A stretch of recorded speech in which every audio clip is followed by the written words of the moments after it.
Hey there, experimenters! It is once again time to go through the latest and greatest features of our most recent release here at ABsmartly.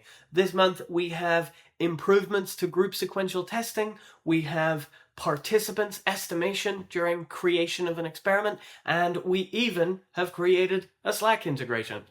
Let's go through it. So, first on the list are our improvements to group sequential testing. First of all, we've made it faster, which everybody likes to hear, but we have also made it the default for all new experiments. So when you open the experiment form, on that first page, group sequential will be chosen instead of fixed horizon. But if you wish to choose fixed horizon, you still can.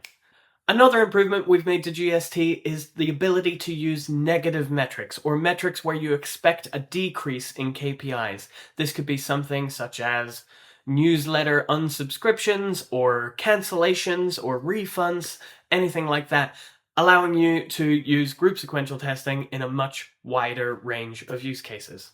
Super cool. And last but not least on the group sequential testing front, we have also made it much more intuitive to create a group sequential experiment. So now, instead of asking you how many analyses you want to have during the lifetime of this experiment, we ask you how often would you like to check? Do you want to check once per day? Do you want to check once per week?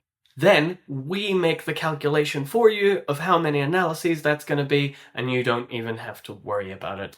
This makes group sequential testing more intuitive, easier to use, and quicker to set up, which is great for everybody. Next up, we have added participant estimation to the experiment creation form. So, in the audiences step, once you've filled in your tracking unit, your applications, and your audience filtering, we will use historical data to calculate how many daily, weekly, and monthly users you are likely to get for this experiment. This should give you an insight into how long the experiment is going to take to run and help you decide on whether it's actually worth conducting. Also during this release, we have brought out a Slack integration, allowing for even more streamlined collaboration across your teams. All you need to do is install it, add a webhook, and then anything that happens on the ABsmartly platform will be sent down to a Slack channel of your choice to notify you about it. This includes an experiment was started, experiments were edited, an alert was created, we've got a recommended action for you. Any of those things at all. We are currently waiting to be approved by the Slack marketplace, but until that time you can still install the app by going to the link in the description. Lastly, for this release, we're also bringing out what we're calling experiment snapshots. So when you make a decision on an experiment, we will take a snapshot of the data that was used to make that decision, allowing you to later on come back, look at the data and see what decision was made, why it was made, and what the data looked like at the time of that decision.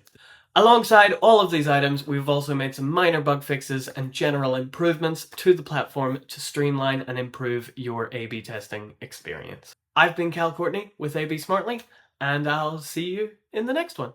Happy experimenting! I feel like that intro led to music happening. We should A/B test some music for these videos.